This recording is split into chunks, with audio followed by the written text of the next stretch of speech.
scratchy throat, leakage. Diaper, please. Depends. Aisle 7. Yeah, I've got my infirmary here. Look at this. You're like lined I've got up. my tissues.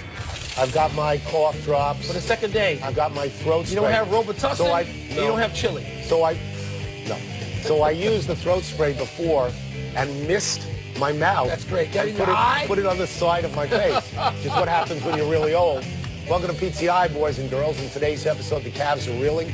Melo says he's done with refs. Really? And the Patriots are playing nice to Jalen Ramsey. But we begin today with NBA players behaving badly.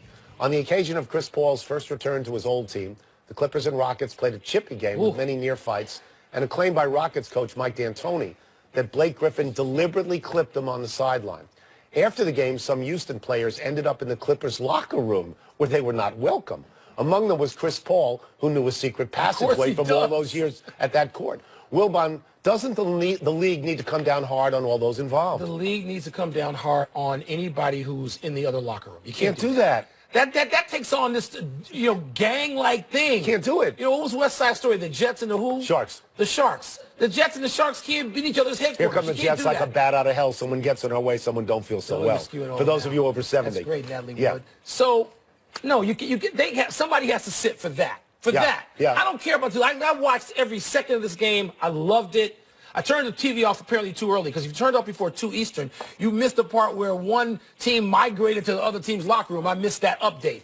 All the rest of it I saw, I was okay with it. They're supposed to hate each other. Blake Griffin can't just, if you're Chris Paul and you're 6 feet tall and you play with this guy, you got to be tough your whole life in the league. You can't let 6'10" Blake Griffin just elbow you and shove you around and not come back at him. I know you hate my man for some reason. That's not acceptable. I'm going to give you the reasons right now.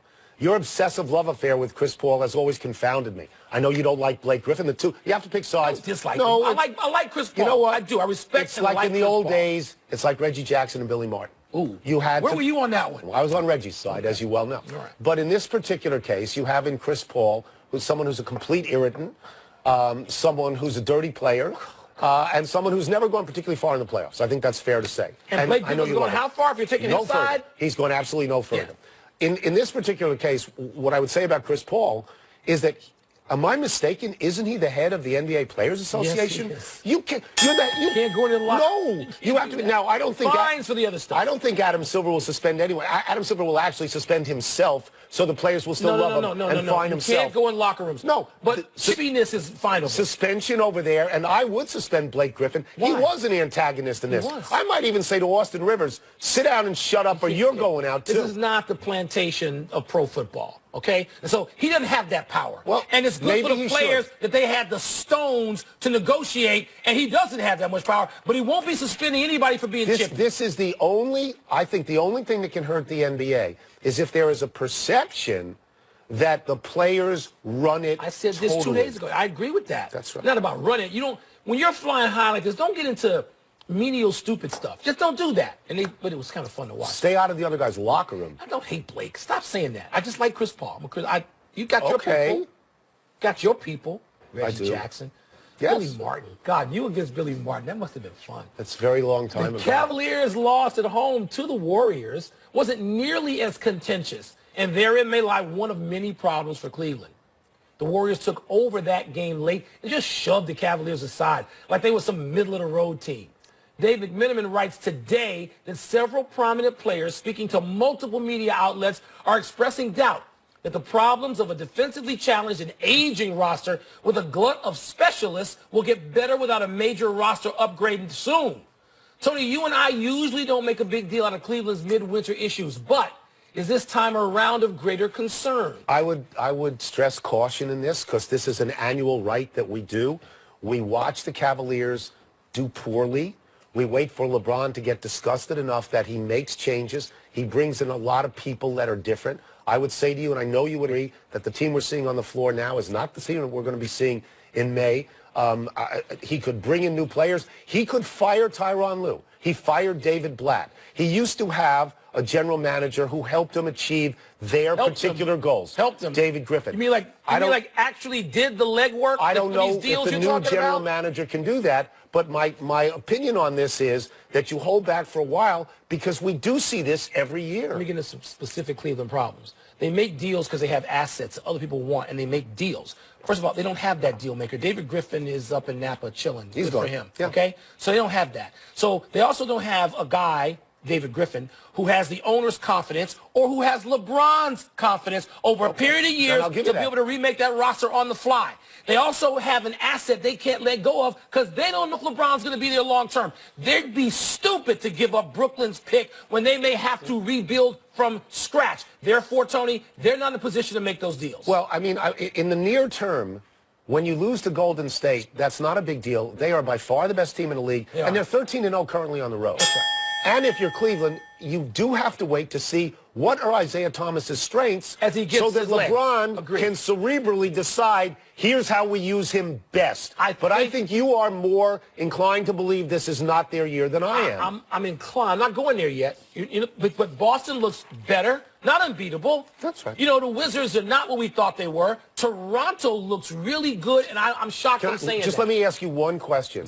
In the last, 7 years, has LeBron never been out of the finals? 8. No, 7 or 8. 7 in a row in the finals. And this is why you can't count Cleveland out, especially as Isaiah Thomas gets better. Late in last night's game between Oklahoma City and Sacramento, Russell Westbrook drew heavy contact while driving to the basket. But instead of going to the foul line, Westbrook was called for a walk, which he probably did too.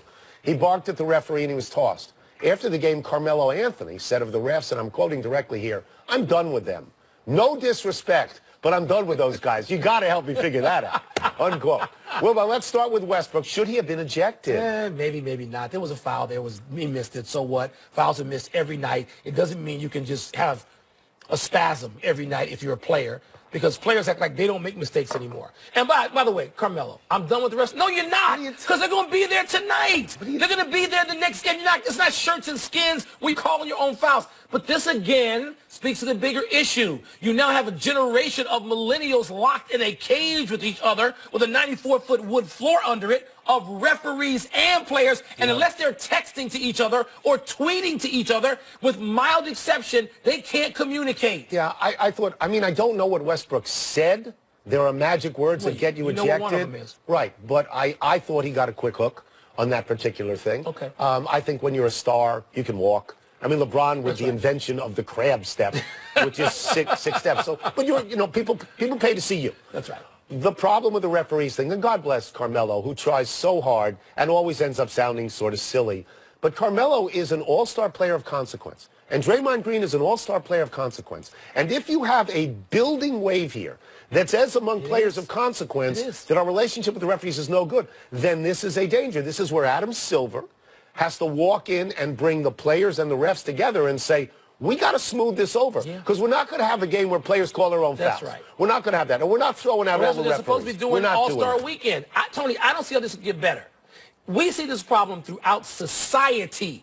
People can't communicate. Yeah. Hell, these millennials can't even date each other. They got to go online to do it. They can't talk to each other. And yet every university in America graduates communications majors. What do? Do they communicate? They want your job and my job. They can't even communicate because they sit here and do this? No, they would text texting each other. They would text us. This is what you know what? This is sort of deserved. But this is kind of like this is troublesome. It is troublesome for the league. It's troublesome. I told you this a week ago, and you poo-pooed me. No, I didn't. Now you got these sprays and this stuff, and you're getting into your head. Yeah, well, it actually just got on the side of my face, actually.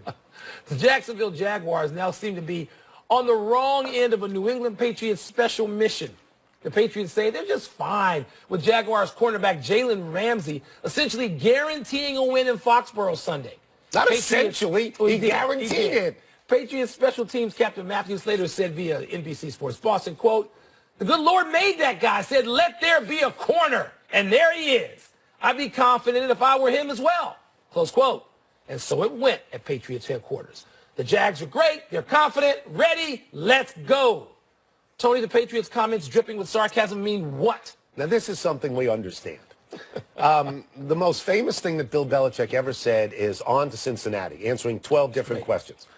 Bill Belichick is not going to let any of his players, and not going to do it himself, give anybody bulletin board material. You'll throw them out. So like a novice would say, oh, Belichick must have said to his coaches, tell the players to just be complimentary. No, players know it. No, when you play for the Patriots, it changes. You know the rules. You know the culture. You do not ever specifically antagonize someone else. Now, I'm not going to tell you that Tom Brady will go at Jalen Ramsey foolishly, because I don't think he will. Jalen Ramsey's really good.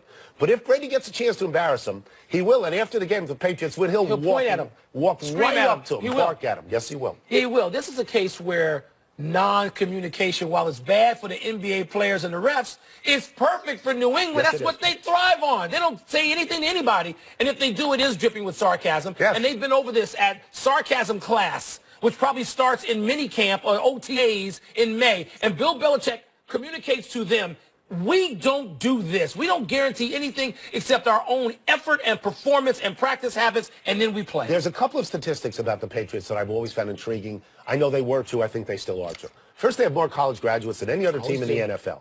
And they have more team captains from college than any other team in the NFL. They get smart guys who understand how they win. They don't always win with more talent, but they are cohesive in a way that other teams are not cohesive, and they don't fall for this junk. You know, they're never going to look. Don't. They're never going to look stupid. Nope. They're never going to look like the Pittsburgh Steelers do this week after last week. They don't do that. We move now to the not-so-hot stove league. There hasn't been movement in the trade or free agent markets so far, not much. A writer for NBC Chicago suggests teams are saving their money this year to spend it next year on potential free agents like Bryce Harper, Chris Bryant, not getting him, Manny Machado, Clayton Kershaw, Josh Donaldson, Charlie Blackmon. Big list. That's a good list. Wow. Wilbon, if teams are playing for 2019, is that a strategy that you concur with? You know, I don't know that I believe it. It comes easy. I That's think a there big might be class some. of people. It is. And I think there's some general managers out there that are putting that out there. They want some organizations which perhaps aren't as organized and sensible to make a mistake. You know, spend some money you don't have. They're all looking at the luxury tax line and figuring out how they're going to deal with that based on their teams and their owners. You know, I know this story comes out of Chicago for a reason. It was a Cubs convention, but also, Tony, Bryce I told Harper. you this all. You want Bryce Harper. You want my boy. It's not about me. You want my boy. It's about people saying, even to Theo Epstein, where's my Bryce Harper Cubs jersey? I know. So this is out there because there are people that allegedly are loading up, and the Cubs, Ricketts and Theo specifically, have said, no, that's not a strategy that we are employing. Well, I'm going to ask you a series of small questions. Okay. Are they going to play a baseball season this year? Yeah.